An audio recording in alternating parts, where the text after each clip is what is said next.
mês. Vou passar para vocês o número de casos acumulado de dengue, zika e chikungunya da semana 1 até a semana 13. Identificados 20.603, destes 14.671 são casos prováveis, são todos os casos, exceto os descartados. Desse número, 11.834 foram confirmados. O sorotipo circulante no nosso estado é o DEM1 e o DEM2.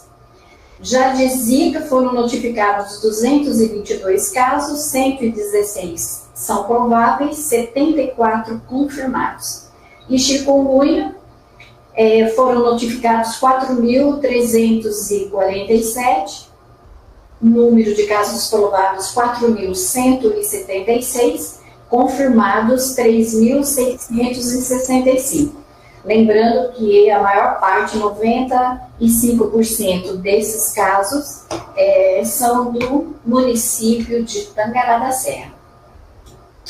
Em relação aos óbitos acumulados de dengue, zika e chikungunya da semana 1 até a semana epidemiológica 13 no nosso estado, nós estamos com óbitos por dengue confirmados, são 7, em investigação 8, de zika nós não temos nenhum óbito, e de chikungunya nós temos um óbito confirmado e 2 em investigação. Em relação aos óbitos do ano anterior, do ano de 2023, nós estamos dentro do esperado, é que epidemiologicamente nós falamos, né? Mas poderíamos não tê-los. Mas no ano de 2023 de dengue, então foram 8 óbitos confirmados, 2024 estamos com 7, 8 em investigação e 2 em investigação no ano de 2023.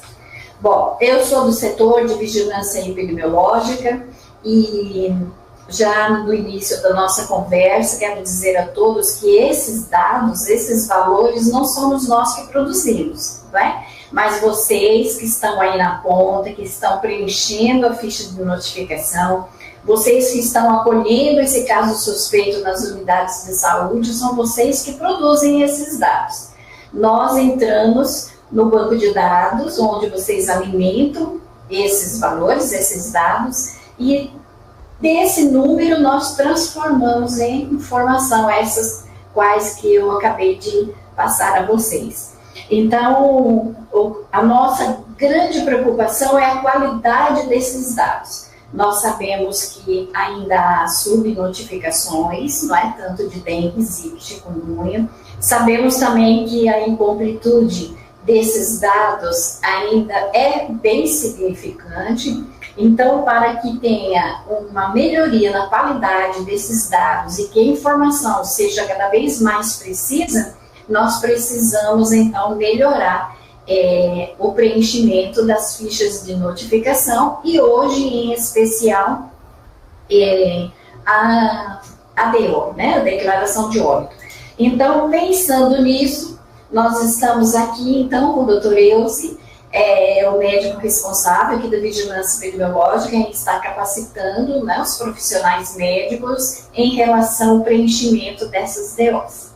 Então, desejo a todos um encontro agradável e que nós possamos sair daqui com o nosso conhecimento ampliado e que a partir de hoje as nossas informações, os nossos dados tenham mais qualidade e que nós aqui da Vigilância Epidemiológica possamos produzir informes com dados mais próximos à realidade que vocês vivem aí no município. Lembrando que nós estamos transmitindo também pelo YouTube, será gravado, né? Ficará gravado para depois, posteriormente, estar ainda tirando outras dúvidas. Então, eu passo para o Dr. Elci e o comando fica com ele a partir de agora. Bom dia a todos, né?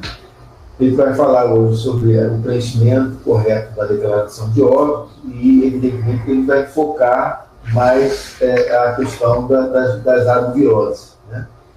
Por que isso? Porque nós temos percebido que algumas declarações, quando a equipe do nível central e também do nível regional tem feito as investigações epidemiológicas com relação a essas declarações, existem dados, existem informações suficientes para ser colocado como causa básica do óbito algumas dessas doenças e eventos de notificação compulsória, né? Isso tem deixado de ser feito e, evidentemente, isso traz um prejuízo na qualidade da informação que é colocada no sistema, né?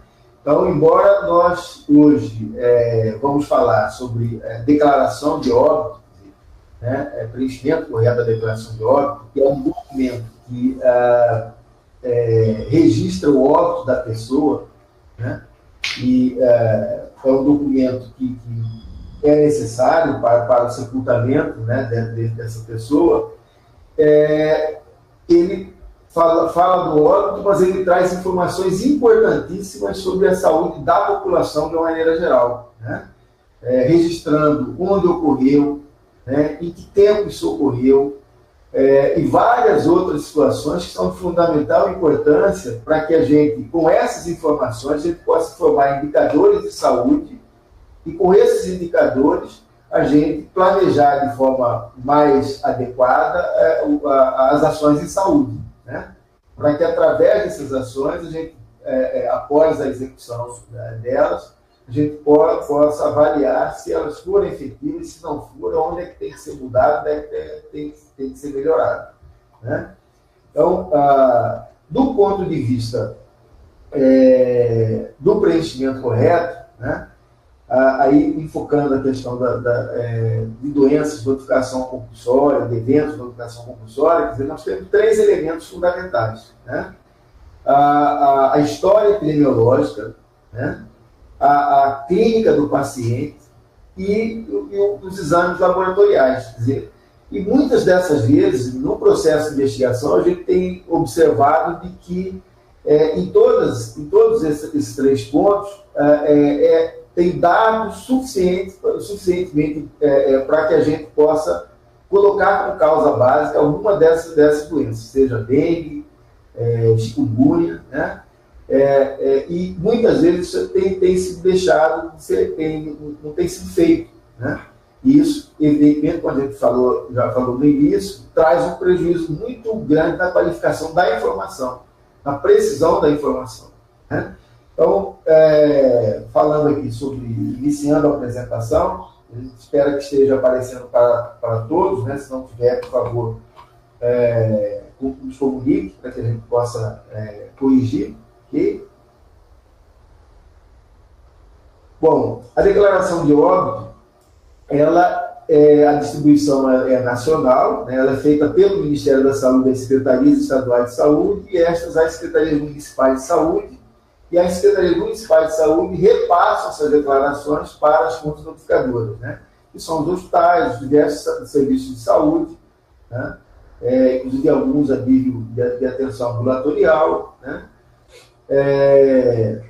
E a declaração de óbito é o documento básico do Sistema de Informação sobre Mortalidade do Ministério da Saúde, né, que é o sistema que tem a abreviação do SIM.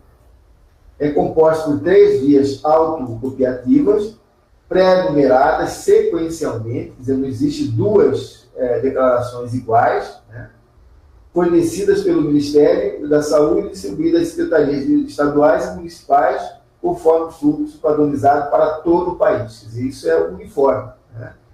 Que vale para Cuiabá, que vale para o estado de Mato Grosso, vale para todas as unidades da federação. Tá?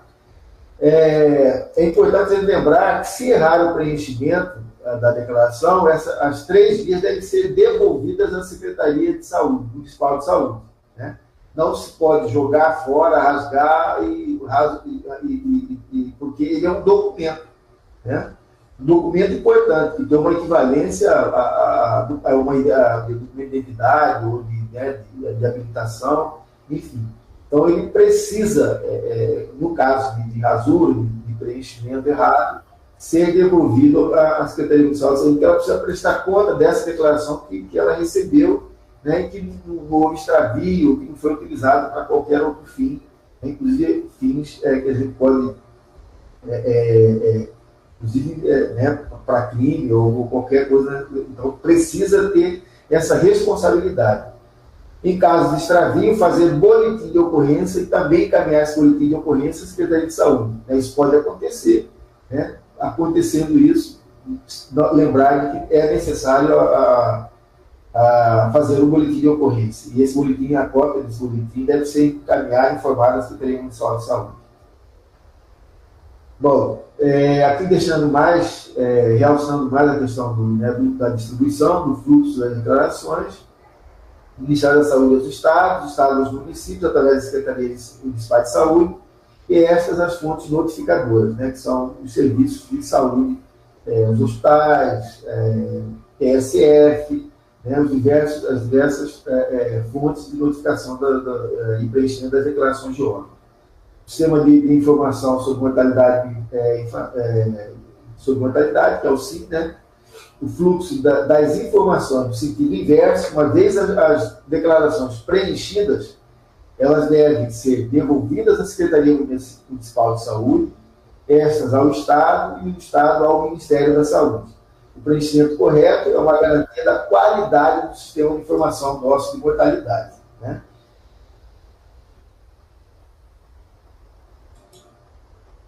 As principais funções da declaração de óbito: documentar o desaparecimento da pessoa, né, registrar o óbito, questões de ordem jurídica, né, porque a declaração de óbito ela pode ser utilizada para definição de partilha de heranças, questão de seguro e outras finalidades. Né? Então, uma vez ela preenchida de forma incorreta, né, de forma imprecisa, ela traz muitas vezes consequências no pós-morte, né, para os herdeiros, na questão de partilha de herança, de seguro. Né? Então a gente precisa estar muito atento com relação a isso. Na questão da saúde pública, ela é fundamental para análises para o bem público, instrumento imprescindível para a construção de qualquer tipo de planejamento de saúde. Então, todas as informações que constam da declaração, elas, né, dentro do sistema de informação da mortalidade, elas podem ser utilizadas para a formação de indicadores, como a gente disse, indicadores de saúde. Esses indicadores são utilizados no planejamento de saúde. Então, se a qualidade da informação é ruim, evidentemente ele vai refletir no planejamento para as ações de saúde. Né? Então, o documento base é um documento base do cálculo das estatísticas vitais e epidemiológicas no Brasil. Né? Então, tem uma importância extraordinária do ponto de vista epidemiológico, por isso que a gente está ressaltando aqui a questão. E quando você tem informações suficientes para definir a causa básica, essa causa básica ela deve ser colocada muito claramente no campo adequado. Né? Comparações para análise entre locais, né? Quer dizer, onde ocorreu, né? em que tempo isso ocorreu, né? Qual que é a procedência, quer dizer, que a gente vai ver mais para frente a questão muitas vezes o óbito ocorreu em uma determinada localidade, mas o município de residência desse falecido é em outra unidade. Né? Isso, a gente saber a origem da doença, se ele contraiu lá no local de residência ou em alguma determinada localidade que ele temporariamente estava. Né? Então, isso é fundamental. Gerar indicador de qualidade do sistema de informação de mortalidade. Né? Então, quanto mais precisa essa informação, e quanto maior, bem preenchido todos os campos, mais qualificada vai ser essa informação no sistema. E aqui o fluxo da declaração de óbito. Né? O médico atestante preenche a declaração. É importante a gente lembrar que a responsabilidade pelo preenchimento da declaração de óbito é um ato médico. Então, a responsabilidade é do médico que preenche, que assina e põe o seu carimbo nessa declaração. Né? Então, todas as informações constantes ali é de responsabilidade médica. Né? Isso a gente vai observar que existem leis, existem artigos no Código de Ética Médica e resoluções do Conselho Federal e os Conselhos Regionais de Medicina regulamentando toda essa questão do preenchimento da declaração. Bom, então o médico atestante, né, ele preenche a declaração. A primeira via, que é a via branca, ela vai para a Secretaria Municipal de Saúde. A segunda via, que é a amarela, ela é entregue para a família ou o responsável por aquele paciente que foi a óbito. Né? Com essa via, a família ou o responsável, ele vai ao cartório para a emissão da certidão do óbito. É só com a certidão do óbito que é feito o sepultamento. Mas a certidão só é emitida com a segunda via da declaração de óbito. Né? E a terceira via, que é a rosa, ela fica na fonte notificadora. Se foi no hospital, essa terceira via vai ficar no hospital. Se é no IML, vai ficar no IML, ou no SBO, enfim, dizer, onde foi feito o preenchimento dessa declaração de óbito. A quem cabe atestar o óbito? Né? Bom, quando se trata de causa natural, sem assistência médica, esse paciente, onde existe a SBO, é encaminhado ao SBO e o médico desse serviço, ou qualquer outro médico do serviço público, né? Quando, nas localidades onde não existe SBO. O outro caminho é quando a assistência médica, né, e a causa é conhecida, o médico que acompanhou esse paciente ou seu substituto preenche a declaração. Quando a causa é desconhecida, mesmo tendo assistência médica, ele pode ser encaminhado ao SBO quando não se trata de causas externas. No caso de causas externas, né, não natural, aí morte violenta, né, acidente, homicídio, suspeita de envenenamento, nessas situações é encaminhado para a ML e o médico legista que vai fazer o preenchimento da declaração. Aqui só para a gente familiarizar um pouquinho mais, né, com as declarações, as três vias, né, a branca, a amarela e a rosa, elas são carbonadas, né, então o preenchimento, o preenchimento da primeira via, né, o que você fizer sai nas duas vias subsequentes. Né? Então, a primeira via, reforçando que a branca, ela vai para a Secretaria Municipal de Saúde. Normalmente, né, os municípios têm o serviço de vigilância do nascimento e óbito. É esse setor que recebe a declaração. A amarela fica com a família, que vai ao cartório para a emissão da certidão de óbito. Né? Isso é declaração de óbito e a certidão de óbito. E a rosa fica com a fonte notificadora, né? A instituição onde atestou o óbito. Responsabilidade dos médicos. É importante a gente lembrar e reforçar bem isso.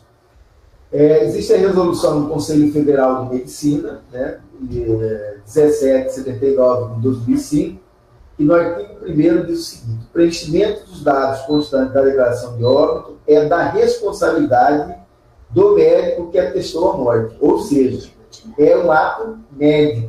Então, a responsabilidade na íntegra, né, desde o primeiro campo até o último, ela é nossa responsabilidade enquanto médico. Né?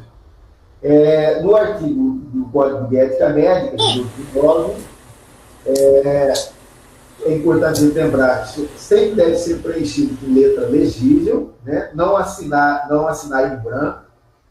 É comum, muitas vezes, no serviço de emergência, em que ocorre um óbito, o colega assina em branco e, ou, às vezes, até o pessoal da área administrativa que vai preencher as informações. Né? E lembrando que isso tem responsabilidade do ponto de vista ético e legal. Então, a responsabilidade é do médico. Não fornecer atestados sem ter praticado o ato, né? Ou seja, o profissional médico ele tem que ir lá constatar que o paciente, de fato, foi a óbito e que se trata daquele paciente realmente da qual ele está preenchendo a declaração. Né?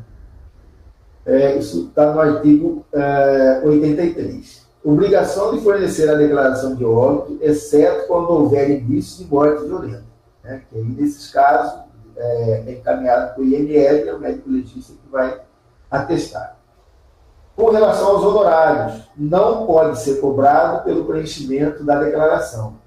Examinar e constatar o óbito pode ser cobrado desde que se trate de paciente particular a quem o médico não vinha prestando assistência, né?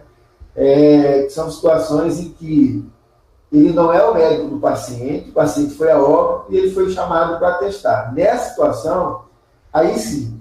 Mas no caso daquele paciente que ele já vinha prestando assistência, é um ato contínuo, né? A assistência médica, então, nesse caso, ele está proibido de cobrar pelo preenchimento da declaração. A emissão da declaração, né, reforçando, é um ato médico, existe legislação federal regulamentando isso, né? O médico tem responsabilidade ética e jurídica pelo preenchimento e pela assinatura, né? Então, pelas informações registradas em todos os campos do documento, e deve, portanto, revisar o documento antes de assiná-lo. Eu falo isso assim, porque muitas vezes, em serviços de emergência principalmente, muitas vezes a parte superior, onde tem o nome do paciente, né, os dados pessoais do paciente, ele é preenchido geralmente por uma pessoa da área administrativa do serviço, né? E fica, às vezes, só um campo lá onde consta a causa da morte para o médico preencher.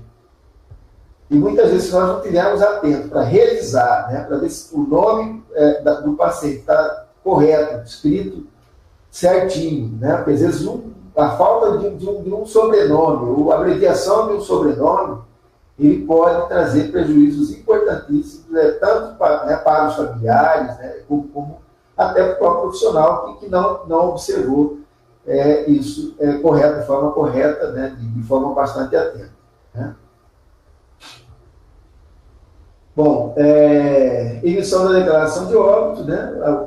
Só reforçando aqui, em caso de morte natural, com assistência médica, o médico que vinha prestando assistência ao paciente, sempre que possível, em todas as situações.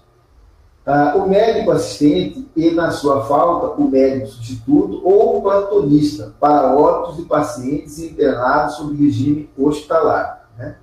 Isso é comum. Às vezes a gente é o responsável por um determinado paciente, mas você não é o plantonista, você vai, passa a visita naquele paciente, tudo faz né, o que tem que ser feito. E na sua ausência existe um plantonista ou alguém que represente aquela instituição. E nesse momento o paciente vai a óbito, o responsável pelo preenchimento da DO é esse médico substituto ou plantonista. O médico designado, né, existem situações em que há médico designado pela instituição que prestava assistência para óbitos de pacientes sob regime ambulatorial, né? Esse paciente é um paciente que rotineiramente vinha sendo assistido ambulatorialmente, ele foi a óbito, e como tem todas as informações dele sobre a doença, né, no prontuário dessa instituição, o médico que é designado pela instituição pode perfeitamente preencher a declaração de óbito, né? O médico da Estratégia de Saúde da Família, DSF, né, do Programa de Internação Domiciliar e outros assemelhados, sob óbito de pacientes em tratamento sob regime domiciliar, né? E aqui a gente chama a atenção nessa primeira parte, por quê? Porque a gente tem visto que muitas vezes há um certo receio do profissional médico no preenchimento da declaração.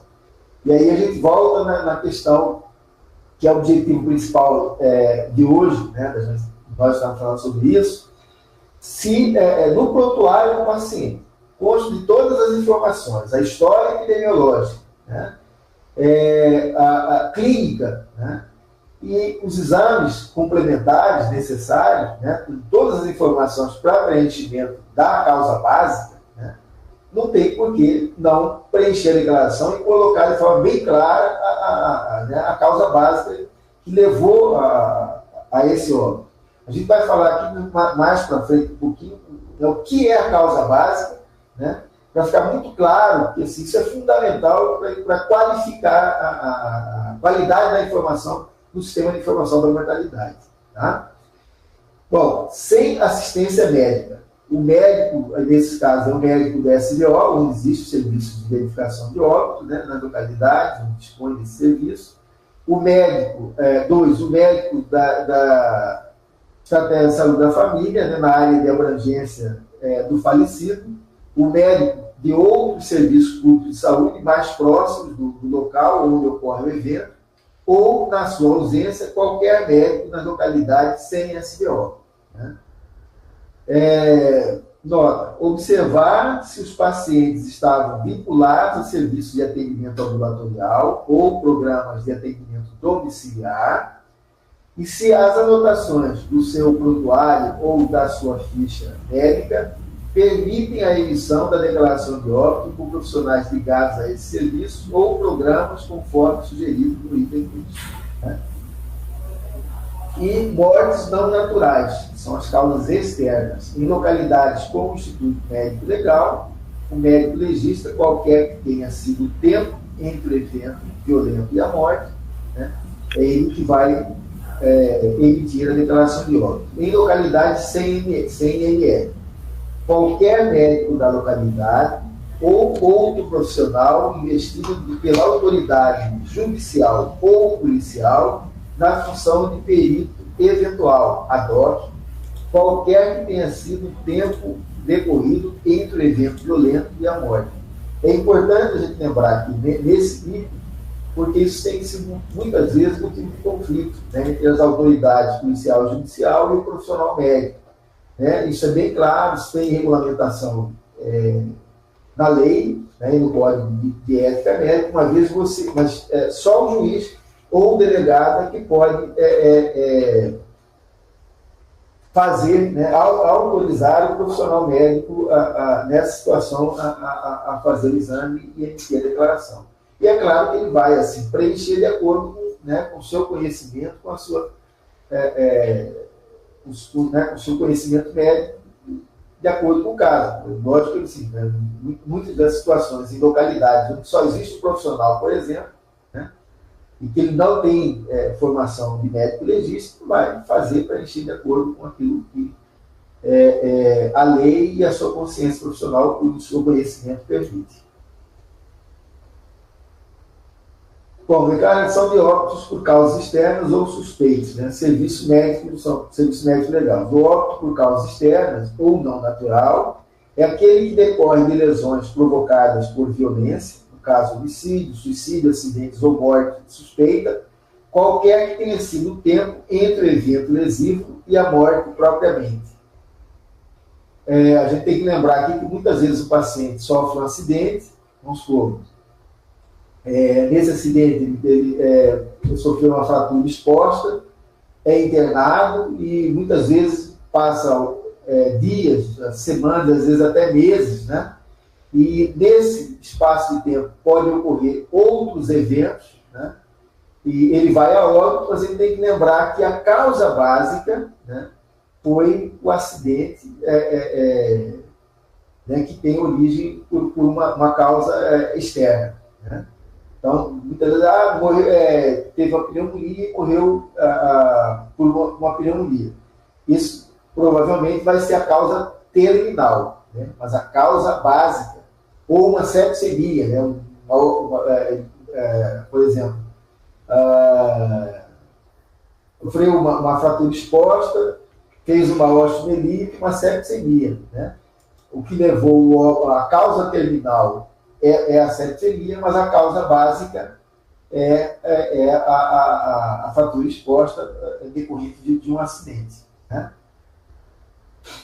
Bom, causa de morte suspeita, aquela cuja causa é duvidosa ou que, embora o corpo não apresente sinais externos de violência, há suspeita de violência, tais como envenenamento e sufocamento.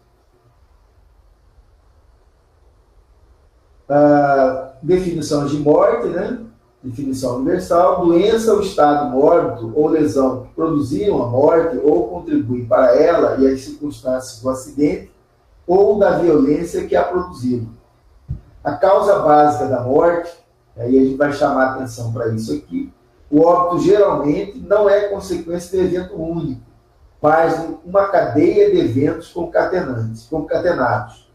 A causa básica é a doença ou circunstância que iniciou a cadeia de eventos mórbidos que levou diretamente à morte, né? Por isso que a gente vai frisar bastante isso aqui, porque do ponto de vista epidemiológico, do ponto de vista de relevância para o serviço público de saúde, é a causa básica que ela tem que estar muito bem definida na declaração de óbito, né? E muitas vezes a gente tem uma dificuldade muito grande quando vai fazer a investigação de situações de doenças e agravos de notificação, a gente observa que as informações são falhas, né? E a gente precisa muito bem frisar isso aqui. Quer dizer, então, repetindo assim, a causa básica é a doença ou circunstância que iniciou a cadeia de eventos mórbidos que levou diretamente à morte. Pode, no decorrer, como a gente citou no exemplo anterior, né, ele ser vítima de uma pneumonia ou de uma septicemia. Mas a gente tem que lembrar que lá, anteriormente, no início de todo o quadro, teve uma doença que foi a desencadeante de todo esse processo que levou ao óbito, né? E aí muitas vezes o profissional tem essa dificuldade. Ah, mas ele morreu porque foi uma pneumonia. Sim, mas o que facilitou, né? O que propiciou chegar a essa causa terminal, né? Que aí a gente vai mostrar mais claramente. Então, causas terminais, estado mórbido que produzem a causa terminal, né? Ela fica numa situação intermediária, né? E a gente vai exemplificar para ficar muito mais claro isso aí. A causa terminal, doença, o estado mórbido que causou diretamente a morte, ele realmente assim, ao final ele causou, mas tem lá uma causa iniciante, que foi a causa básica que ajudou no desencadeamento todo do processo.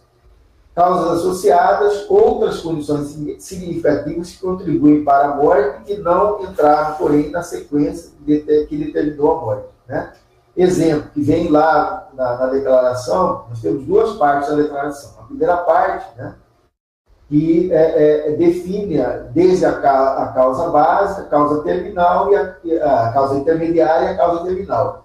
Essas que estão fora dessa sequência, da parte 1, né, elas normalmente entram lá na parte 2, que pode ser diabetes, que são causas pré-existentes, que de alguma forma influenciaram, contribuíram para levar ao óbito, mas que mas que são causas pré-existentes ou que não diretamente foram responsáveis pelo óbito ou pela causa terminal, né? Alcoolismo, né? Alguns exemplos que a gente vai exemplificar melhor mais para frente para ficar bem mais claro o que nós estamos falando. Regras de preenchimento de causas de morte. Registrar apenas uma doença, alteração ou lesão em cada linha, né? Para cada causa registrada, indicar na casela direita, a gente vai mostrar qual que é essa caselazinha direita que a gente está falando, o tempo aproximado entre o início da doença e a morte em horas, dias, meses e anos, né? Isso aqui é muito mais importante para a gente do que, por exemplo, colocar o CID, né? Por quê? Porque isso, inclusive, vai ajudar nós, profissionais médicos, a vermos em que sequência os eventos ocorreram, né?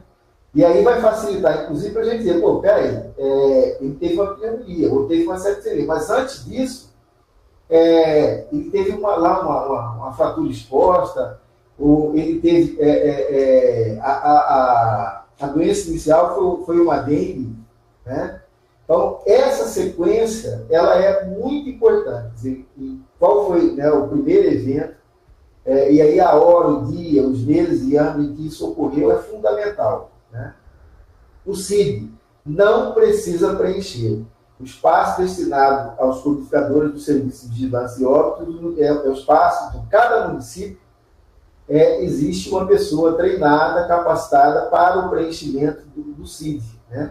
Ele vai, de acordo com o que nós médicos preenchemos, com o que está escrito, preenchido na declaração, né, e dentro do processo de investigação epidemiológica, ele vai codificar, né, colocar o código correto, aproximadamente, né, definindo a causa básica de cada óbito. Tá? Então, o CID não precisa ser preenchido. Mais importante que o CID é a caselazinha direita, né, que vem lá do lado onde nós preenchemos a causa do óbito, né, colocar a hora, o dia, dizer em que tempo cada evento ocorreu. Tá? Não colocar siglas, né? A gente tem que lembrar que não só nós vamos manipular esse documento, né? Nós médicos manipulamos esse documento, existem outros profissionais da área de saúde que precisam ter com muita clareza o que de fato o colega quis dizer com aquela sigla. Né? A gente sabe muitas vezes, assim, por exemplo aqui, e ainda, a gente sabe que infarto agudo do miocárdio. E já até lembrando que o infarto agudo do miocárdio em si, ele não pode ser colocado como causa básica. Existe algum fator anterior que levou ao infarto. Esse fator provavelmente é a causa básica. Né? Então, essas várias abreviações que muitas vezes são colocadas, né, não pode, tem que lembrar que isso é um documento, tudo tem que ser colocado por extenso de forma legível. Tá? Bom, o médico é responsável, né, frisando mais uma vez, não só por atestar as causas de óbito, mas pelo preenchimento completo e assinatura da declaração. Dificuldades para o preenchimento correto, né, da declaração de óbito. Né? Aqui existem questões de desafios educacionais. A gente sabe que é um tema pouco abordado no período de graduação e de residência médica. Né? Deveria, na disciplina de medicina legal, que é onde deveríamos ter a devida atenção para isso, a gente sabe que durante a formação a gente não tem. Né? Quase que a totalidade de nós médicos aprendemos a preencher a declaração de óbito já quando estamos em serviço, né, já como profissionais, e sem ter nenhuma formação, nenhuma orientação mais precisa e dentro do grau de importância que esse documento tem. Né? Então, desconhecimento de normas de preenchimento, sequência incorreta de doenças, diagnósticos não comprovados, deixar de mencionar cirurgias, né, eventos que ocorreram durante o período de assistência e de atenção a esses pacientes, né? Os garbage code, que são as causas de pouca ou nenhuma utilidade para o serviço, para a saúde pública. A gente vai definir melhor o que é o garbage code. Tá? Diagnósticos sensíveis, né? Como AIDS, suicídio, overdose. Muitas vezes o paciente não quer que isso seja colocado, né, na declaração de óbito dele, deixa isso muitas vezes claro, ou o próprio familiar. Né. A gente tem que lembrar aqui que a prevalência do interesse coletivo sobre o interesse do indivíduo. Né. Então, isso se torna prevalente, obrigatório. Né. Muitas vezes a gente sofre pressão dos familiares quando do preenchimento da declaração, né? Ou porque de forma querem resolver o problema logo fazer o sepultamento, né, do seu familiar, ou determinadas situações como a anterior que a gente falou, dizer que não quer que conste da declaração. Prontuários incompletos, isso é muito comum, muito comum. Né?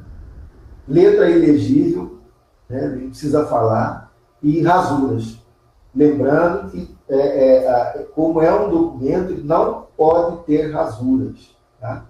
Houve rasura, tem que ser considerado como erro. Essa declaração tem que ser anulada, né?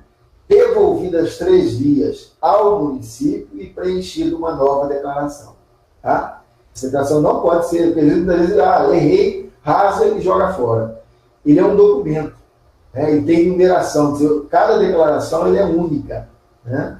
Então, esse documento ele precisa ser prestado conta à Secretaria de Saúde, ao Estado, depois ao Ministério da Saúde. Né? E muitas vezes, quando ocorre extravio, ela pode ser utilizada para outras finalidades, inclusive para crime. Então, a gente precisa ter muito cuidado com essa documentação. temor por processo judiciário. Às vezes o colega tem medo de preencher a declaração, de escrever coisa. Se ele preencher de forma correta, tranquilo, ele não tem do que ter medo, né? Então, como é que a gente procura resolver isso? É uma educação continuada de nós, profissionais médicos, como a gente está fazendo hoje aqui, né? Bom, os Garrett Code representam aproximadamente ainda 30% das causas atestadas no país, né? Quer dizer, são causas que são colocadas como óbitos, né? Que, na verdade, muitas vezes elas não representam a causa básica, né? Então, isso não vai ter nenhum valor do ponto de vista para a saúde pública, porque ela não é uma informação, imprecisa, né? Não pode ser utilizada como indicador de saúde, né? Então, evitar colocar como causa básica, né? Porque ela não é causa básica. Os óbitos atribuídos a causas que não deveriam ser consideradas causas de morte, porque são por passivo impossíveis de causar a morte. Exemplo, senilidade. Muitas vezes isso parece brincadeira, mas isso é verdade. Muitas vezes coloca lá causa básica, senilidade, né? Porque não oferece informação útil para a saúde pública, né? Exemplo, doenças do aparelho circulatório, doenças do aparelho respiratório. Muitas vezes vem só escrito isso, né? Só escrito isso. Insuficiência respiratória aguda, né?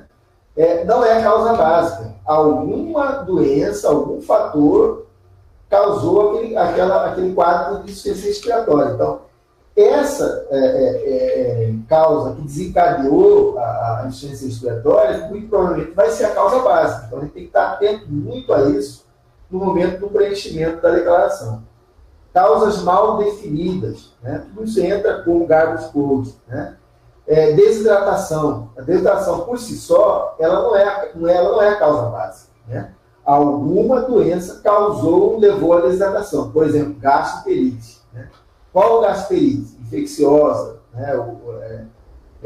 Bacteriana, viral. Quanto melhor ela é definida, melhor a qualificação do sistema de informação de mortalidade, né? Taquicardia, ela por si só, você não pode colocar como causa básica, mas como causa do óbito, né? Ela tem uma causa que desencadeou a taquicardia, o distúrbio eletrolítico, a sepsemia. A sepsemia não é causa básica, né? Ela tem normalmente um foco primário, né? Ou uma causa anterior a esse foco primário, como a gente citou o exemplo de causas externas, né? Então, isso vale também para as doenças de notificação e eventos de notificação compulsória. Então, sepsemia, parada cardiorrespiratória, todo mundo, né, morre de parada cardiorrespiratória, isso é o fim. Mas, assim, o que causou essa parada cardiorrespiratória? A gente tem que ir lá no prontuário do paciente, ou de acordo com aquele paciente que a gente tem o conhecimento que nós o assistimos, né, colocar e definir bem claramente essa causa básica, tá? No CID-10, né, no capítulo 18, existe lá sinais e sintomas mal definidos, né? Que são todos os da letra R, que vai de 0, de R00 a R99. Nenhuma delas, né, dentro desse código do CID, pode ser colocado como causa básica de óbito, né? Elas, na maioria das vezes, são sinais e sintomas só, né? E aí a gente precisa definir o que causou esses sinais e sintomas, né? Então, jamais doenças dentro desse código pode aparecer como lá dentro do campo de causa de óbito do paciente, porque eles não são causa básica de óbito. Causas pouco úteis frequentes que necessitam definição da causa básica, né? Pneumonia, a gente tem que observar se foi sequela de acidente vascular cerebral, demência, DPOC ou outros. Ele sempre tem uma situação anterior, né, que precisa ser melhor avaliado, né, para que a gente possa definir de forma mais clara. Hemorragia digestiva, né? Onde e por que foi o sangramento, né? São perguntas que sempre tem que estar na nossa mente quando a gente for preencher a causa básica. Cirrose hepática, a gente precisa ter clareza se foi virótica, se foi por medicamento, se foi alcoólica, né? Neoplasia, lembrar que sempre tem um ciclo primário. O ciclo primário, né, é a causa básica. Muitas vezes a gente coloca lá um foco metastático, né, e esquece que anterior a isso ele tinha lá um foco primário, que é a causa básica. Né, que o importante é que tempo ocorreu esse óbito por uma determinada metástase, né? A causa básica foi aquele ciclo primário. Tá? Óbitos fetais, qual a doença? Né? Na maioria das vezes, em se tratando de óbito fetal, a causa é materna. Né? Poucas vezes é definido como causa fetal. Na maioria das vezes, a causa é materna. Acidente vascular encefálico, né? Definir se foi isquêmico, se foi hemorrágico, né? Colocar só acidente vascular encefálico, ele não qualifica a informação dentro da declaração. Tá? É preciso que defina com melhor clareza, com mais precisão, né, o que de fato ocorreu. Tá? Dentro desse acidente de trânsito. Né? Lembrar e ter essa pergunta em mente. Se foi atropelamento, se foi colisão, se foi produzido por carro, moto, né? Queda, especificar se foi da própria altura, do leito, da escada, né, da árvore, do edifício, do telhado, né? Identificar a circunstância do óbito, se foi acidente, suicídio, homicídio. Né? Então, quanto mais detalhado tiver, melhor. Isso vale para as doenças e agravos de notificação. É a mesma coisa. Isso precisa estar muito claro. Condições especiais. No caso de SAMU, essa aqui vai passar um pouquinho mais rápido, porque não é o foco principal da abordagem de hoje, mas é importante a gente falar rapidamente. Bom, resolução. Existe a resolução do Conselho Federal de Medicina, 2110 de 2014, que modifica a resolução de 2139 de 2016, revogando a resolução 2132/2015. Dispõe sobre a normatização do funcionamento dos serviços pré-hospitalares, móveis, de urgência e emergência em todo o território nacional. Né? Resolve no artigo 1º, o artigo 23 da resolução do CFM número 2110 de 2014 passa a vigorar com a seguinte redação. O médico intervencionista, quando envolvido em atendimento que resulte em óbito de suposta causa violenta ou não natural, homicídio, acidente, suicídio, morte suspeita, deverá obrigatoriamente constatá-lo, quer dizer, constata o óbito, né? Mas não atesta, não preenche a declaração.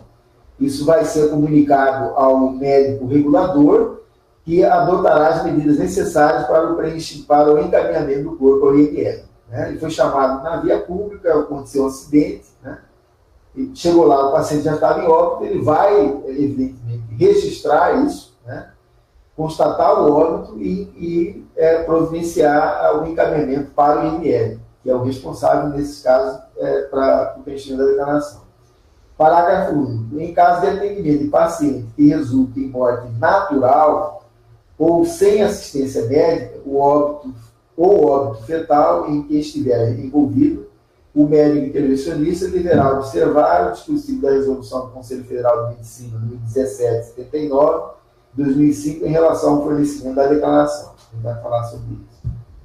Bom, condições especiais, né? Protocolo de morte encefálica para doação de órgãos, processo irreversível de causa conhecida. Isso existe a resolução do Conselho Federal de Medicina 2173, de 2017, que diz o seguinte no artigo 9º. Os médicos que determinaram o diagnóstico de morte encefálica, ou médicos assistentes ou seu substituto, deverão preencher a declaração de óbito, definindo a data e hora da morte, aquela que corresponde ao momento de conclusão do último procedimento para a determinação da morte encefálica. Parágrafo único. Nos casos de morte por causas externas, a declaração de óbito será de responsabilidade do médico legista, que deverá receber o relatório de encaminhamento e cópia do termo de declaração de morte encefálica. Quer dizer, o médico assistente, de conhecimento, né, que o paciente está em morte encefálica, ele vai fazer um relatório, né, no caso de morte violenta, mas vai encaminhar ao IML para a emissão da declaração de óbito desse paciente. Tá? Condições especiais ainda, né? Corpo sem identificação, enviar ao IML para identificação dactiloscópica, responsabilidade da instituição de origem divulgar o óbito de desconhecido com as características fenotípicas do falecido durante 30 dias. O corpo deverá ser guardado por 30 dias e enterrado ou doado para a instituição de ensino e pesquisa após este período. Corpos não reclamados, né? Doação de corpos não reclamados, né? A gente está falando isso aqui bem rápido, porque não é bem o objetivo hoje da apresentação, né? Mas só para conhecimento.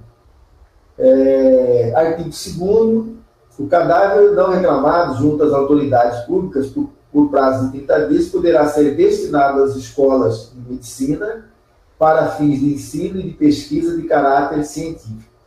Artigo 3º, será destinado para estudo, na forma do artigo anterior, o cadáver.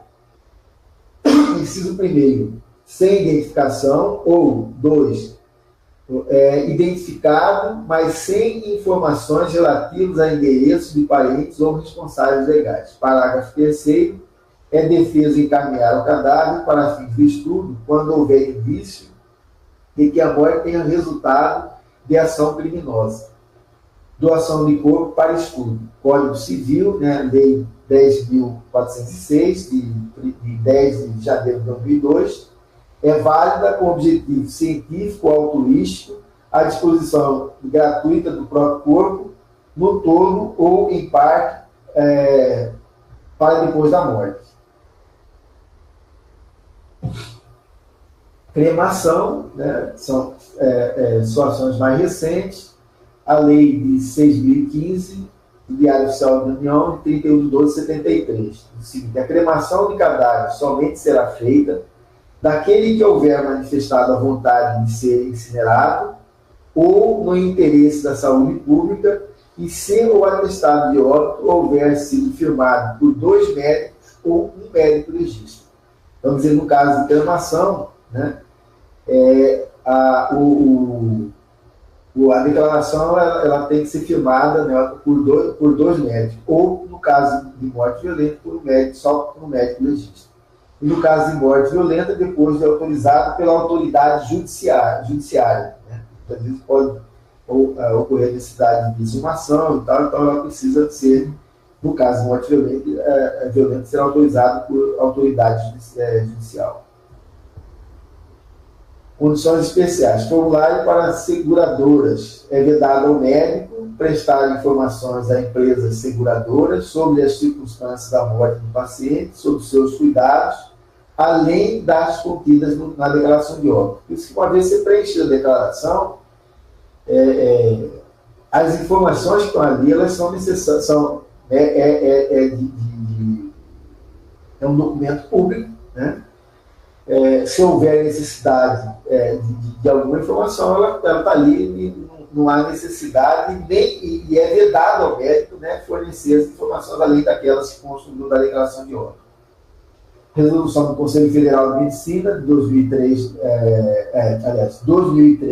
de 2012, artigo 1º, é vedado ao médico assistente preenchimento de formulários elaborados por empresas seguradoras com informações acerca da assistência prestada ao paciente sobre seus cuidados. Né? Acho que muitos de nós já fomos abordados por seguradores para preenchimento desse documento. Né? E lembrando aqui que é vedado o preenchimento por nós desses documentos. se a seguradora quiser qualquer informação, né, com autorização da família ou, né, ou do responsável pelo paciente, ela tem essas informações na declaração de óbito. Então, dispensa da emissão da declaração de óbito. Peças anatômicas retiradas por ato cirúrgico ou de membros amputados, né, são pequena parte, né, a pessoa continua viva, né, mas foi retirada parte dela por algum motivo. Nesses casos, o médico elabora um relatório em papel timbrado do estabelecimento de saúde, descrevendo o procedimento realizado. Este documento será levado ao cemitério, caso o destino da peça seja o seu sepultamento. Nesse caso, não precisa emitir a declaração de óbito, nem tampouco a certidão de óbito para o sepultamento, ou né, no caso de incineração, quando for necessário. Tá? Condições especiais, emissão, basicamente prega-se como melhor solução a incineração do membro amputado, que poderá ser feita nas dependências do próprio hospital se ele possuir um cremador. Não sendo possível tal solução, deve-se entregar os membros à coleta hospitalar municipal, quando esta permitir controle eficiente dos restos hospitalares. Caso nada disso exista de maneira eficiente, deve-se enterrar a parte extraída. Resolução da diretoria colegiada, número 306, da Anvisa, de 2004. Bom, dentro do processo, né, de orientação e de formação, de orientação, de educação contínua do profissional de saúde, em especial médico, a gente deve lembrar que existe, através do site do Ministério da Saúde, né, os manuais que nos ajudam, né, no conhecimento, na informação sobre o preenchimento correto das declarações de óbito. Né? É importante lembrar que esses manuais eles passam permanentemente por revisão, então, frequentemente, a gente deve procurar, através do site do Ministério da Saúde, né, para ver se tem alguma alteração, alguma informação nova dentro desses manuais. Tá? Mas lembrar que existe, está à disposição, e que não há nenhuma dificuldade de acesso, o acesso é gratuito, né, e pode ser feito em qualquer momento. Tá? Outra coisa importante, né, é o Atesta de óbito. Ele é um aplicativo, né, do Ministério da Saúde. Todos que têm smartphone, eu aconselho que tenha esse aplicativo no seu smartphone, né? E que em muitos momentos você não vai ter um profissional do seu lado, muitas vezes, para tirar alguma dúvida que você possa ter no momento que você estiver preenchendo a declaração de óbito. Sobre quem mora no interior, né? Final de semana, né, de madrugada. Então, esse aplicativo,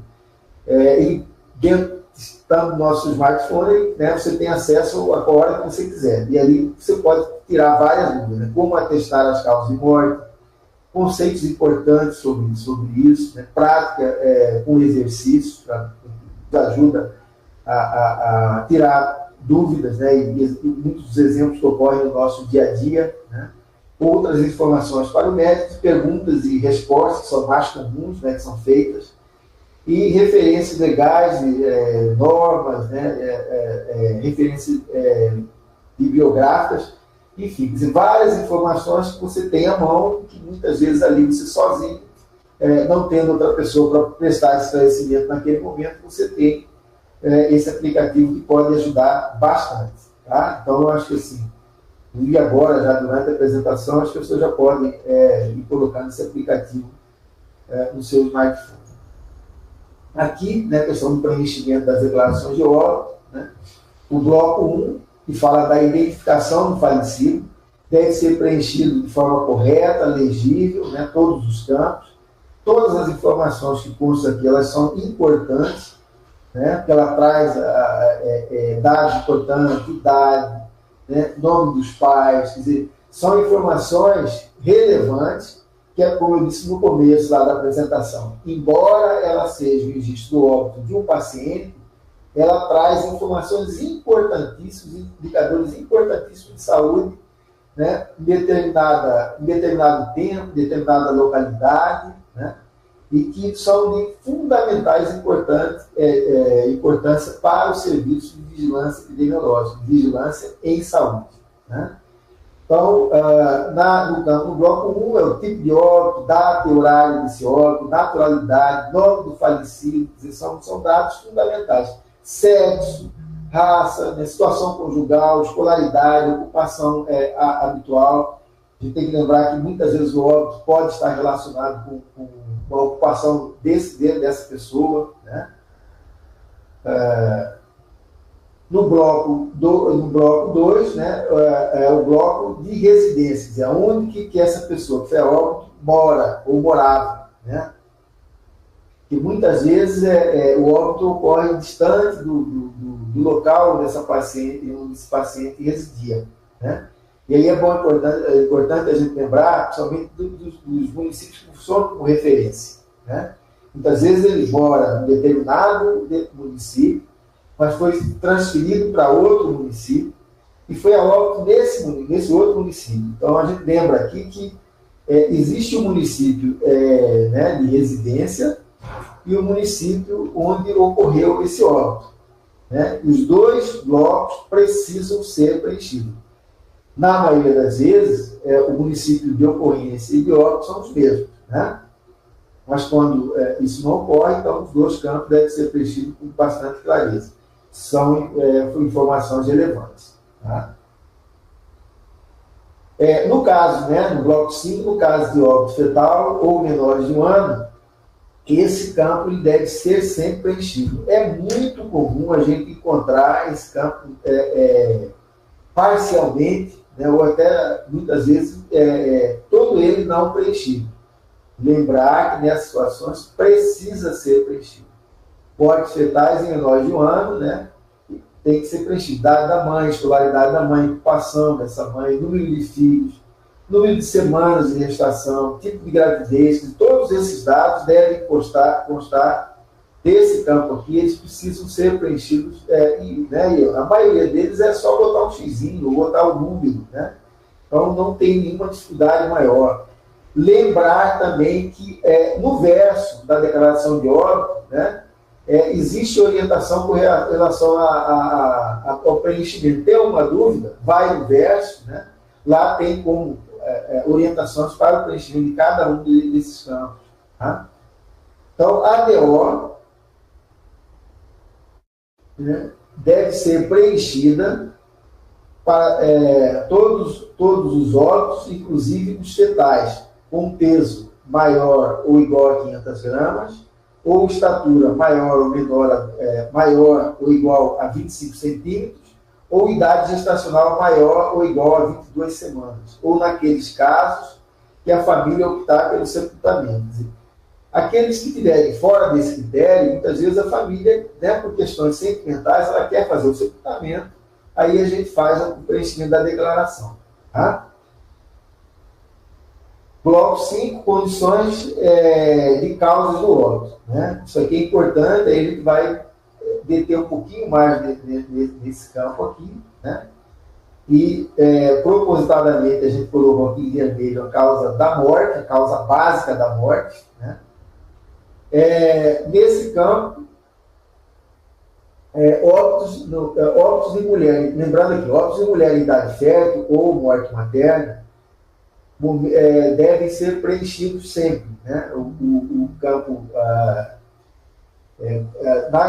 caso de gravidez, no parto ou no abortamento, né? 42 dias após o término da gestação e 43 dias a 1 ano após o término da gestação não ocorreu nesse período ou ignorado.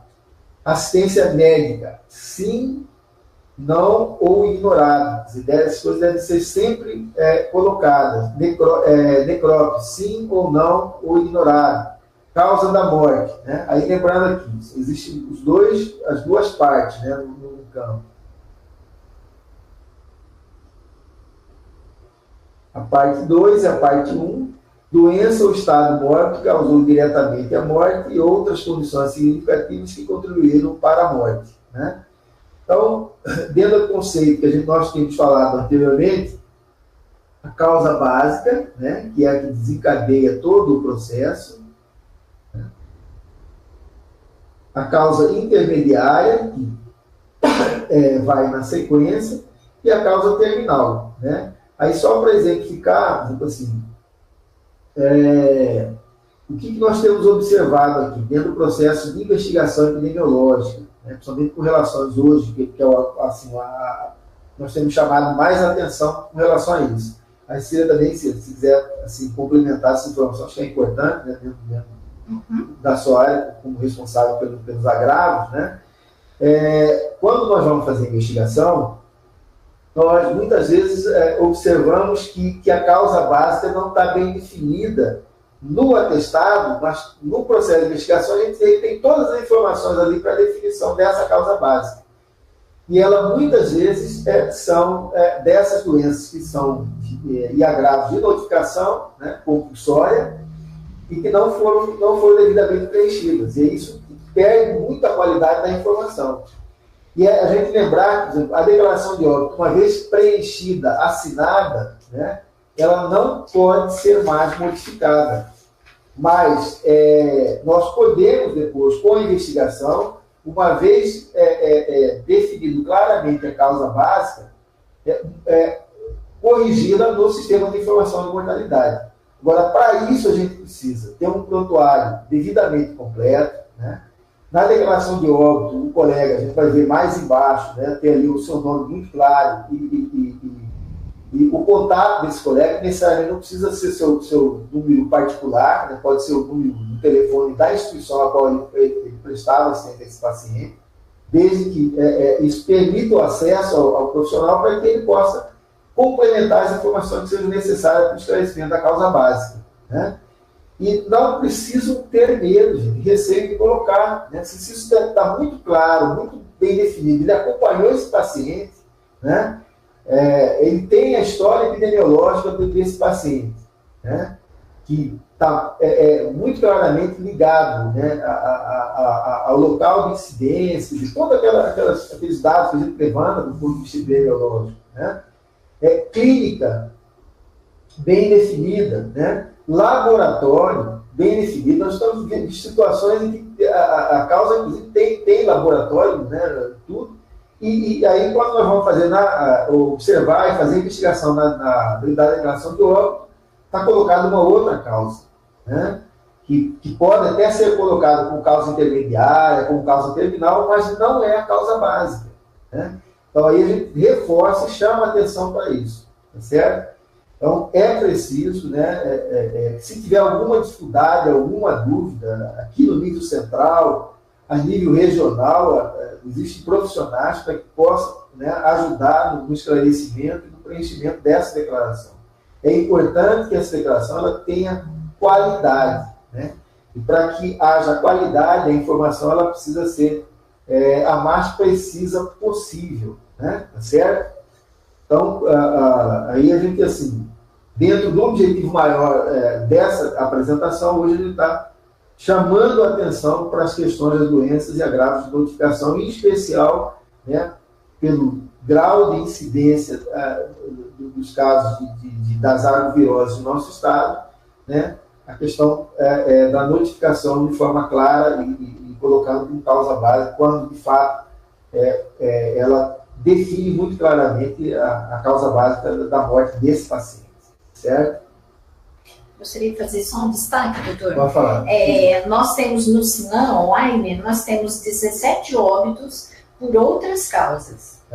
Dentro desses 17 óbitos, nós temos 4 que têm clínica, né, tem sinais e sintomas, os específicos para dengue.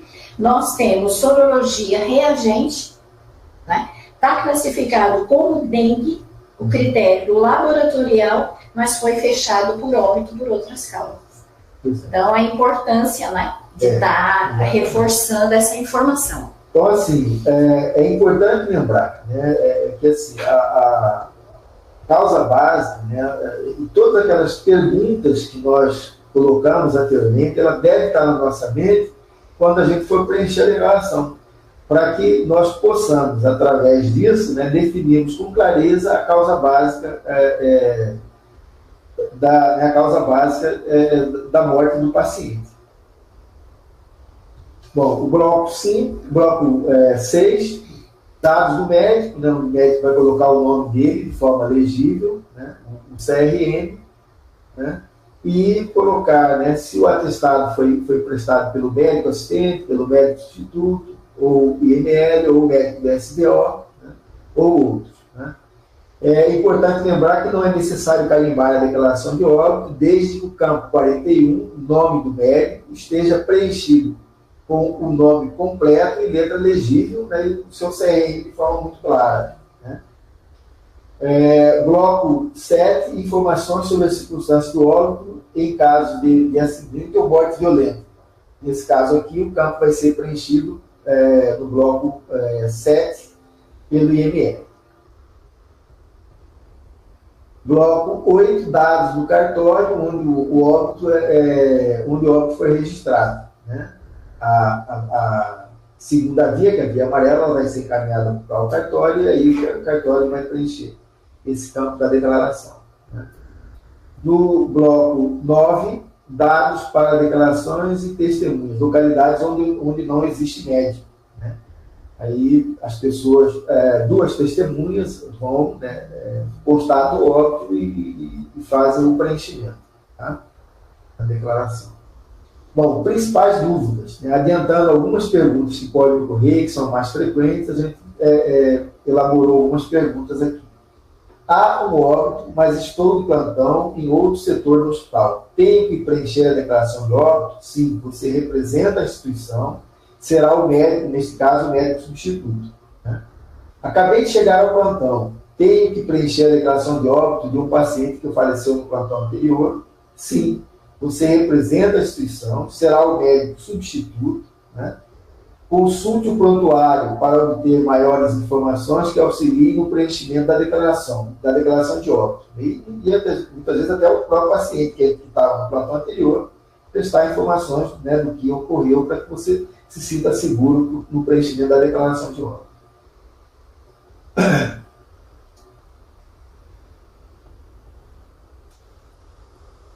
A enfermeira ou o setor administrativo podem preencher dados do paciente que não o atestado médico.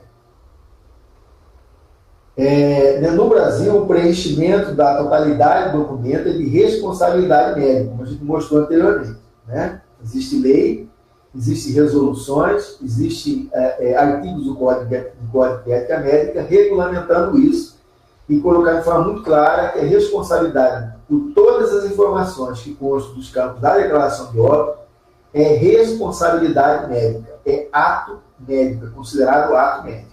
Tá? A gente sabe que alguns serviços, muitas vezes, preenchem, principalmente aqueles primeiros campos, né? A identificação do paciente, né?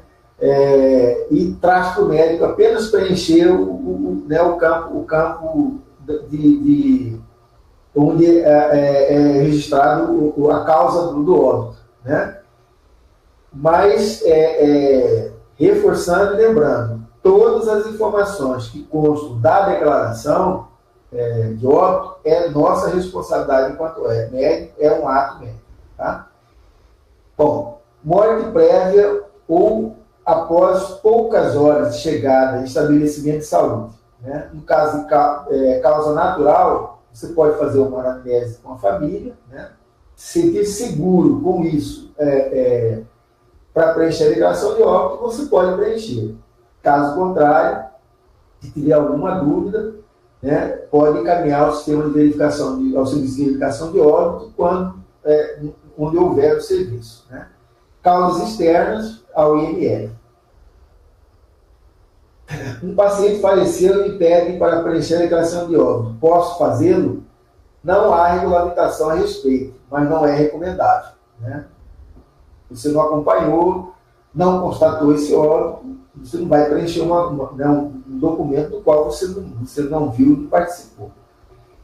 Como proceder em caso de preenchimento incorreto da declaração? Reforçando que isso aqui é muito importante. Não se admite rasuras. Né? Se houve rasuras, anula a declaração, né? E devolve as 3 vias ao município, tá? E preenche uma nova declaração. Antes do registro civil, né, inutilizar e devolver ao setor responsável pela distribuição da declaração de óbito, né, e fazer a nova declaração para a gente assumir. Idoso, fratura do fêmur, fica internado por meses e falece. Quem omite a declaração? Isso é um exemplo bem clássico, né, de situações que ocorrem e que muitas vezes nós cometemos erro. Morte, no caso de morte natural, né, observar se a fratura foi patológica, por osteoporose, metástase, osteomielite, né, e outros. Nesse caso aqui, como não houve causas externas, né, o médico da instituição de saúde pode preencher a declaração ou, na dúvida, encaminhar o serviço de verificação de óbito. No caso de causas externas, se a circunstância da fratura foi acidente ou violência, encaminhar ao IML, independente do tempo em que isso ocorre. Tá? E mesmo que a causa terminal possa ser outra, né, mas a gente, avaliando a causa básica, foi uma causa externa. Então, independente do tempo que isso ocorra, tem que ser encaminhado para o IML para a emissão dessa declaração. Principais dúvidas ainda, né? Preencher causas de morte sensíveis não seria quebra do sigilo profissional, né? Aí a gente volta àquela questão das doenças de notificação, doenças e agravos de notificação compulsória, né? No artigo 73 do Código de Ética Médica diz o seguinte: é vedado ao médico revelar fato de que tenha conhecimento no exercício de sua profissão, salvo por motivo justo, dever legal ou consentimento por escrito do paciente. Após a morte do paciente, há preponderância do interesse público, quer dizer, o interesse coletivo sobre o interesse público, individual, né? Então, a notificação compulsória de doenças é prevista em lei, né? Então, nessas situações, mesmo que o paciente não queira, né, mesmo que os familiares não queiram, se há uma prevalência do ponto de vista do interesse público, né, e se está dentro das doenças e agravos de notificação compulsória, que existe lei específica para isso, não tem por que a gente não colocar na declaração de óbito essas causas de morte sensíveis, certo? Então, devo cooperar com a investigação do óbito.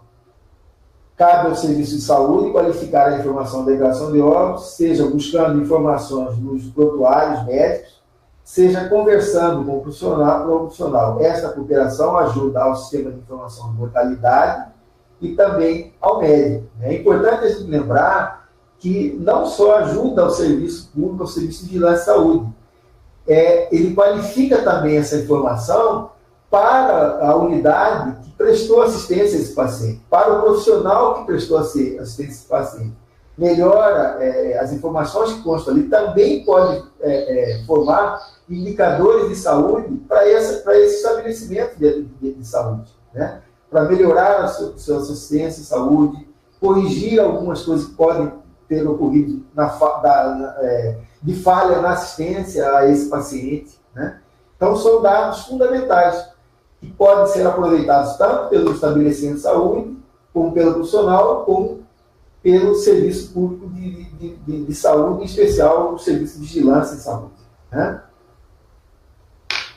Observação: são eventos de investigação obrigatória pela Secretaria Municipal de Saúde todos os óbitos de mulher em idade fértil, maternos, menores de 1 ano e fetais, né? E os Garbat Codes, pouco que são aquelas causas que são colocadas pouco especificadas, e por agravos de notificação compulsória, né? Por que os Garbat Codes entram aqui? Porque, assim, muitas vezes, como a própria Cecília colocou aqui, existem situações que a causa básica, né, foi colocada uma outra, né? Ela não tem nenhum valor do ponto de vista epidemiológico, mas na investigação nós observamos que tem informações suficientes para definir essa causa básica, né, qualificar essa informação no sistema de informação, e ela precisa, aí nesse caso precisa ser realmente que o Serviço de Vigilância de Saúde do município faça essa investigação epidemiológica, né? Ela não tem um caráter absolutamente punitivo, é importante a gente lembrar isso aqui, ela tem um caráter de qualificar a informação para que a gente tenha de forma clara e precisa no sistema de informação de mortalidade, né? Isso vai impactar nas ações em saúde, né? E no planejamento em saúde. Por isso é importante fornecer um telefone de contato atualizado na declaração de óbito, né? Isso ajuda bastante. É importante lembrar aqui que a investigação normalmente ela é feita em 3 níveis, né? Hospitalar, ambulatorial e domiciliar, né? Então, muitas vezes, se você já tem informação suficiente numa dessas fases, beleza, mas muitas vezes a gente precisa fazer nos 3 níveis, né? Hospitalar, ambulatorial, porque muitas vezes esse paciente morreu dentro do hospital, mas ele tinha informações lá anteriores do atendimento dele a nível ambulatorial, de unidade de saúde da família, por exemplo, né? Ou a própria família tem informações, pelo tempo que ela acompanhou, ela vivenciou a doença desse paciente, que são fundamentais para o esclarecimento da causa básica, né? E aí, esse processo todo ele é feito por uma equipe que normalmente cada município tem a sua equipe, muitas vezes restrita, pequena, mas tem, né, que faz essa investigação. E aí, quanto mais precisa a informação no prontuário do paciente, né, a disponibilidade do profissional que prestou essa assistência, de fornecer essa informação ao profissional da Secretaria de Saúde, né, melhor para que a gente possa definir a causa básica do óbito desse paciente. Bom, aí aqui assim, tem alguns exercícios que a gente poderia fazer, né? Mas eu acho que a gente pode encerrar por aqui, né? Assim, e abrir para discussão. Eu acho que você tem algumas informações a mais para colocar e a gente ajudar na definição das causas básicas do óbito do paciente, né? Não vou entrar nessa parte dos exercícios, porque é um pouco comprido e não é o objetivo do dia de hoje, né? Certo. O senhor já colocou também ali a resposta de algumas dúvidas, né? Mas nós temos aqui a pergunta, né? Um dia desses, chegou um caso que veio a óbito em casa. Chegou lá na assistência. Sem assistência. O pessoal da funerária veio à unidade para testarmos o óbito por morte de causa natural. Neste caso, somos obrigados a testar ou podemos acionar o SBO?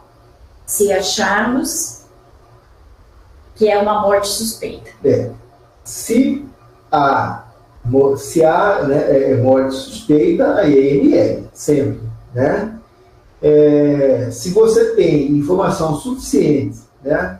Muitas vezes esse paciente, como a gente falou aqui agora mesmo, né? Se esse paciente ele vinha sendo acompanhado, seja ambulatorialmente, né?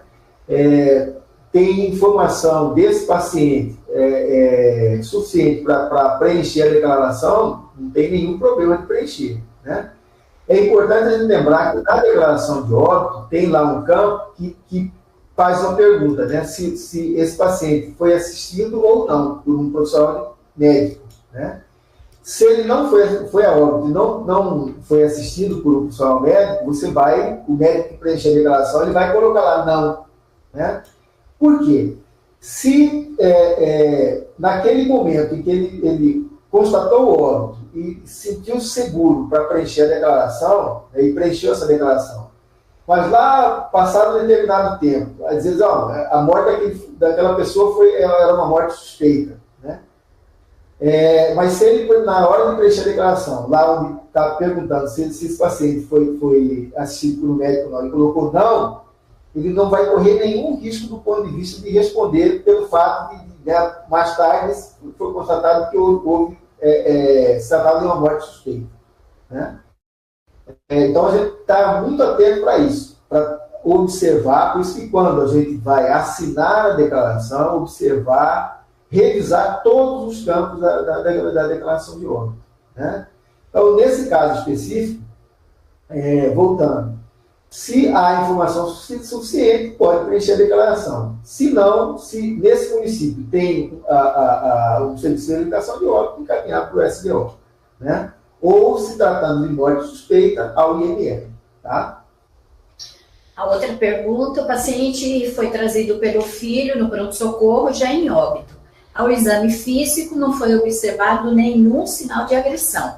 O paciente não tinha nenhum histórico prévio de morbidades e não tomava nenhum medicamento. Preenchia DO como causa indeterminada. No prontuário descrevia o exame físico e que não foi observado sinais de agressão. Perfeito, né? Aí essa é uma das poucas situações que realmente assim, a gente não tem como definir a causa, né? Mas você observou que se tratava de uma morte natural, né? Sem nenhum sinal externo e nem história de possa pensar em morte suspeita, né? Agora, se houver na anamnese, né, com a família, dados que fundamente, né, uma causa básica, essa causa básica ela deve ser colocada, né?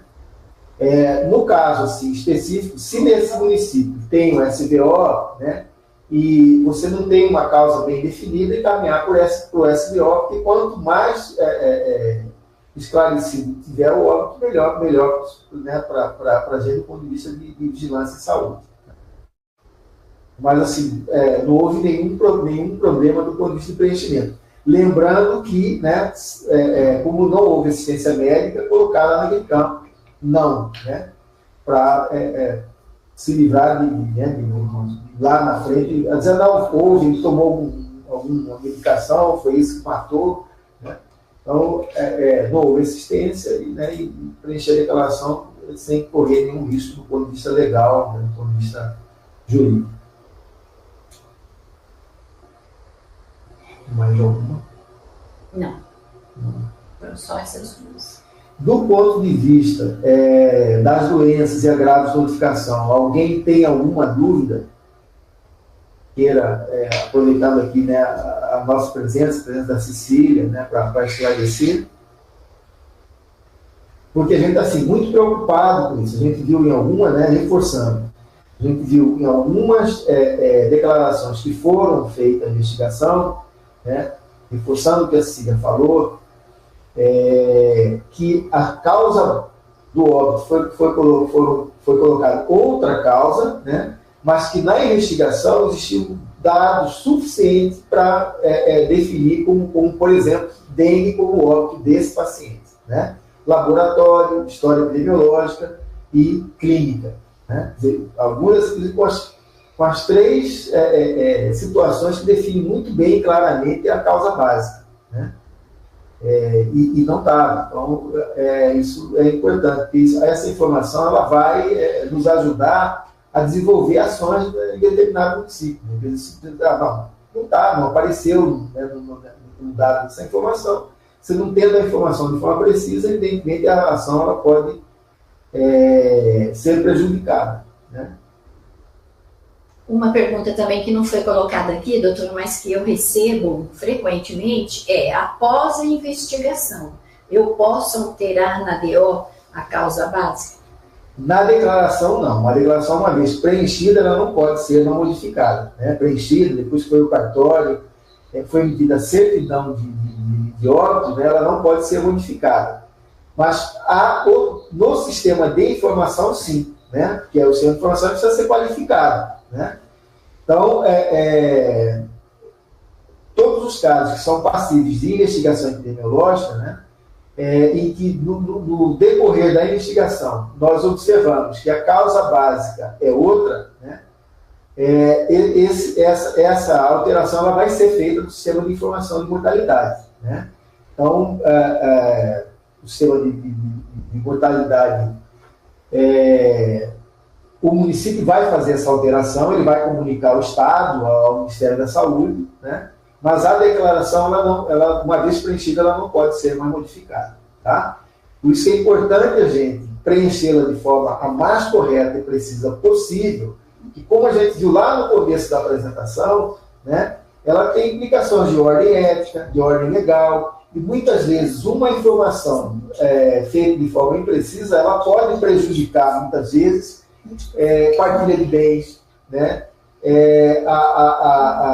o pagamento de seguro para os familiares e uma série de outras implicações, né, que muitas vezes o médico pode, às vezes, até responder por isso, né, porque é um prejuízo e precisa ser corrigido. Então, a definição da causa básica ela é fundamental.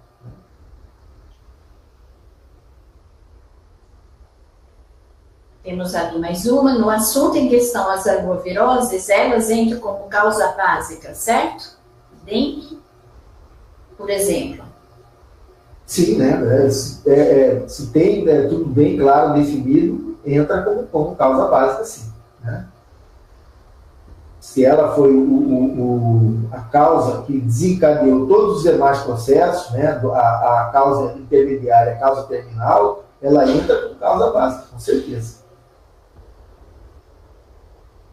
Lembrando também, doutor, é importante ressaltarmos, fazermos esse destaque, que nós temos também dificuldades quando nós cruzamos a informação da ficha de notificação com as informações que estão na DO. Né? Então é importante que o médico também tenha essa consciência, né, de que o preenchimento da ficha de notificação de caso suspeito, as informações também são necessárias e extremamente importantes, né?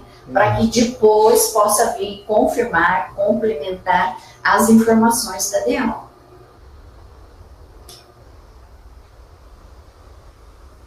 Isso aí.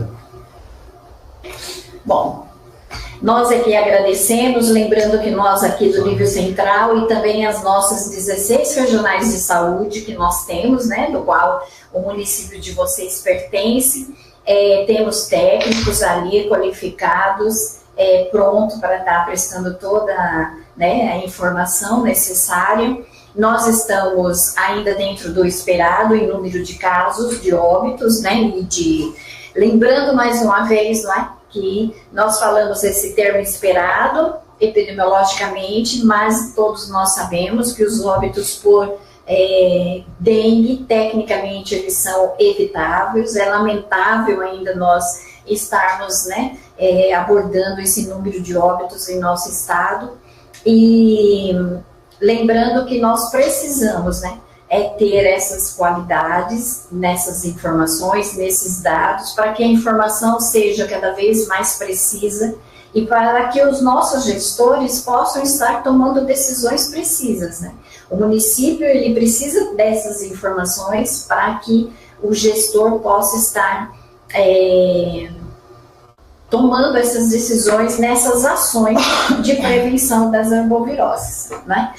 Nós precisamos ter em mente que quando o nosso trabalho, né, é realizado e esses dados ele faz com que mude a situação do município, quanto mais gratificante é dispendioso muitas vezes, nós temos muitas coisas a, né, estar fazendo, mais uma ficha, mais um papel para mim preencher, mas toda ação de prevenção, de controle das arboviroses, ela é o resultado dessas informações, né?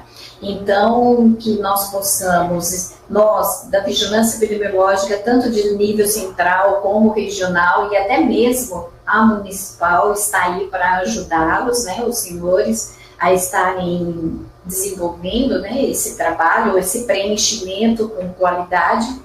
E estamos à disposição, doutor Euze. Essa é a primeira que nós fazemos com ênfase nas arboviroses, né? Mas, caso necessário, nós possamos fazer outras, né? E ela completa, para quem ainda não participou, lembrando que o doutor Euze, ele está sempre realizando, né, doutor, essas oficinas do preenchimento da DO. Mas nós podemos, a partir desta, com ênfase em arboviroses, estarmos nos programando para fazer outras, né? Tem outra pergunta no YouTube. No YouTube. Alcineia está perguntando, para óbitos por arboviroses, quais os exames aceitos para confirmar a causa básica? Repete para mim. Para óbitos por arboviroses, quais os exames aceitos para confirmar a causa básica? Sorologia, né? MS História ELISA. epidemiológica é muito importante, né? Muitas vezes a própria história epidemiológica, por si só, ela já traz informações fundamentais para ele definir, né? E a clínica do paciente, né? A gente assim, se prende muito na questão do exame laboratorial, né? Mas o exame laboratorial, como fala assim, é um exame complementar. Ele vem só a somar, vai somar ao raciocínio do médico. Mas muitas vezes a história epidemiológica e a clínica do paciente, ela, na maioria das vezes, ela já é suficientemente para que a gente possa definir a causa básica, né? Claro que o laboratório, muitas vezes, ele vai, o diagnóstico vai, de certeza, né? Mas a gente tem que, eu chamo bastante atenção para essa questão. A gente fica muito preocupado com o laboratório, né? E esquece da história epidemiológica e da clínica do paciente, né? E com relação, por exemplo, à dengue, por exemplo, na maioria das vezes a epidemiologia e a clínica do paciente, ela já dá para a gente definir, né? Principalmente em locais onde está ocorrendo alta incidência, né? Locais onde, por exemplo, há um índice de fala com relação à larva, né? Quer dizer, infestação, né? Predial, dizer, isso já nos ajuda fundamental. Dizer, ocorreu uma área de alta incidência, né? Ali já ocorreram outros casos, então tudo isso contribui para que a gente possa definir o caso, né? O laboratório, até nessa situação, assim, do meu ponto de vista, do ponto de vista nosso, acho que ele é secundário. Ajuda muito, né? É mais um dado. Mas a gente tem que lembrar que a história epidemiológica, né, e a clínica do paciente na qual a gente deve se prender mais, até porque são esses dois dados primeiros que vai nos orientar quais são os exames mais importantes que a gente deve pedir, né? Às vezes se prende ao hemograma, a plaquetopenia, né? Eles são indicadores de que fase a doença está, né, de controle, mas a definição está na clínica, principalmente na clínica e na história epidemiológica, né? Não sei se Cecília concorda comigo. Sim, dentro do protocolo de investigação de óbito, o recomendável é que seja feito por um exame de laboratório, mas isso não quer dizer que seja somente por ele, né? Como o doutor disse, tem esses outros fatores que também podem esse óbito estar sendo confirmado. E muitas vezes não deu tempo até de fazer o exame do laboratório, o paciente foi a óbito, mas ali tem informação epidemiológica e clínica que tranquilamente dá para fechar o caso clínico, né? Certo. A gente tem que lembrar isso aí. Eu só pedi para colocar aqui de novo a apresentação, porque eu esqueci de chamar a atenção de uma coisa que eu acho fundamental, né? Eu acho que tem uma pergunta aqui que talvez essa parte que você esteja falando complemente. A Patrícia perguntou se é aceito que seja o diagnóstico ou o óbito por dengue sem confirmação laboratorial direta, se isso é possível. Eu acho que tem que até já respondeu a pergunta, né? Se há história epidemiológica, né? Aí tem questão de incidência, né? De número de casos em determinada localidade, por isso que é importante a gente, no óbito, né? Colocar onde ocorreu, em que tempo ocorreu, né? E clínica, né? Com certeza dá para fechar o diagnóstico sem o exame de laboratório, né? Aí só um pouquinho, voltando aqui na apresentação, eu queria chamar a atenção para o seguinte, né? Reforçando, que a gente até falou, mas eu acho que é importante a gente chamar a atenção. Em cada linha deve ser colocado uma causa ou um evento, né? Por linha. Isso é fundamental, porque comumente a gente vê, às vezes, em uma linha, colocar 2, 3 causas. Não pode, né? Isso é considerado rasura, tá? E outro, o campo é sempre preenchido de baixo para cima, né? A causa básica na parte 1, a causa básica na linha inferior, e aí a intermediária, né, nas linhas subsequentes acima, tá? E a causa terminal por último, tá? É importante o doutor estar lembrando isso, porque a Alceia está perguntando aqui se a causa da dengue com exame confirmatório estiver em qualquer linha do atestado, se ela será causa básica. E assim, é importante lembrar que no sistema, na hora da digitação da DO, o sistema ele vai ler a informação que está as informações das linhas conforme as regras de seleção de causa básica. Então, dependendo do que tiver preenchido na DO, ou as outras causas que são intermediárias, se elas não tiverem a sequência lógica com a dengue, talvez a dengue, mesmo sendo informada na DO, ela não fique como causa básica. Então, o técnico que vai codificar essa DO, que vai colocar essa informação na DO, é importante que ele faça essa análise, né, para colocar no local correto, como o doutor Elzi mencionou, o correto é sempre a causa básica ficar na linha D, né, e as outras subsequentes serem informadas, para dar a causa básica correta, porque pode ter, no processo de seleção, alguma causa que atrapalhe, né, dependendo de como tiver preenchido. E aqui na parte 2, né, a gente coloca aquelas que são causas pré-existentes, que de alguma forma pode ter contribuído com o óbito, mas não diretamente, não entra como causa nem intermediária, nem terminal, né? Como, por exemplo, diabetes, alcoolismo, né, que são alguns dos exemplos que a gente citou, né? E uma outra coisa também que a gente falou, por exemplo, assim, a gente falou do campo à direita, né? Aqui a causa do óbito, né?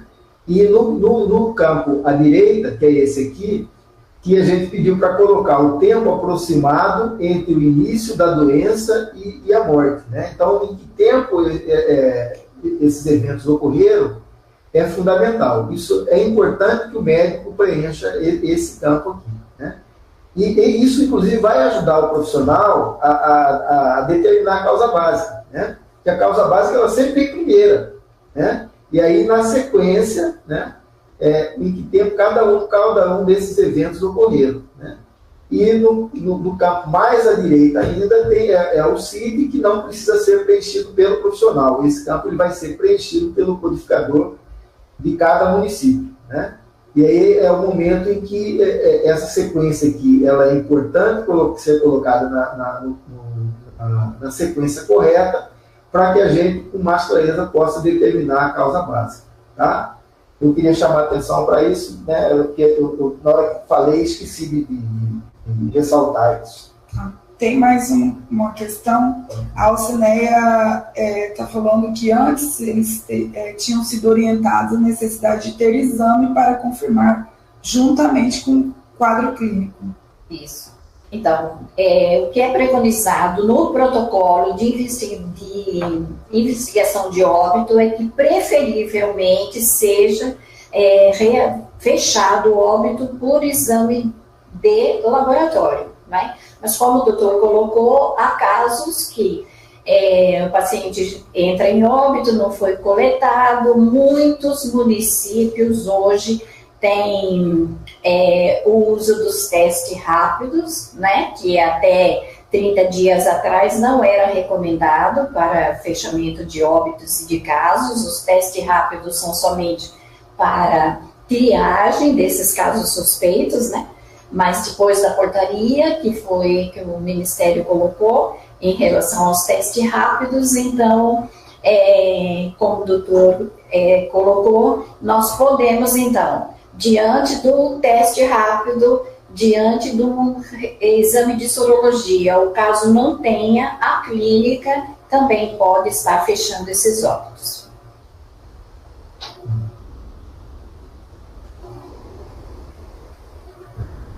Não?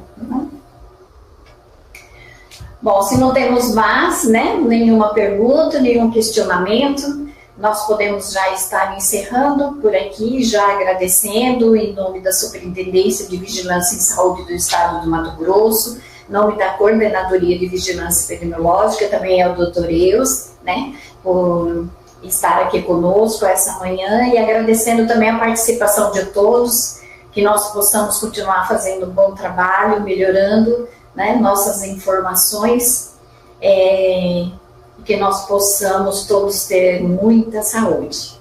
Um abraço a todos, agradeço a participação e até a próxima.